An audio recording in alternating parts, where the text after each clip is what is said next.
আসসালামু আলাইকুম রহমতুল্লাহ। দল, আমি আসলে অভিভূত, অবাক। দুইটা দলের ক্যারেক্টার দুই রকমের কি করে হয়। বিএনপি,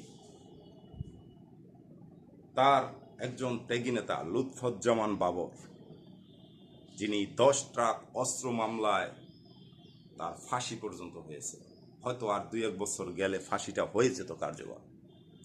সে কি নিজের জন্য করছিল?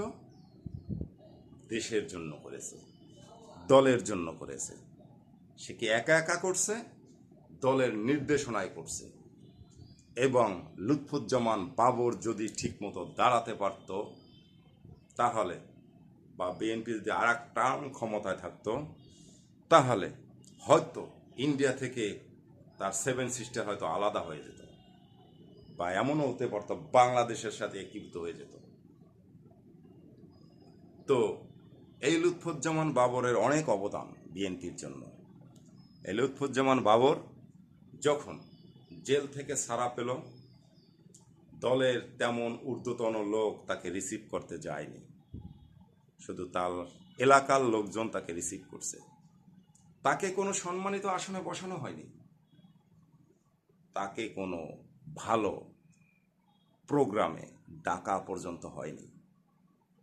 অন্যদিকে জামাত ইসলামী, তারও একজন লোক দীর্ঘদিন জেলে ছিল, দলের জন্য কাজ করেছে। তাকে যখন মুক্তি দেয়া হলো, হসপিটালে দলের বড় বড় টপ লিডাররা চলে গিয়েছে। তাকে সংবর্ধনা, হসপিটাল থেকে বের হলেই সামনে শাহবাগে তাকে সংবর্ধনা দিয়েছে। এবং তাদের এই আজহার ভাইয়ের জন্য পার্টি অফিসে সুন্দর একটা রুম রেখে দিয়েছে, সুসজ্জিত। তিনি গিয়ে ওখানে অবস্থান নিয়েছে, সকল প্রোগ্রামে তাকে সামনে রেখেছে। এইটাই তো মানুষের প্রতি মানুষের কৃতজ্ঞতা প্রকাশ। আপনি যে কাজ করবেন তার কৃতজ্ঞতা স্বীকার করা উচিত।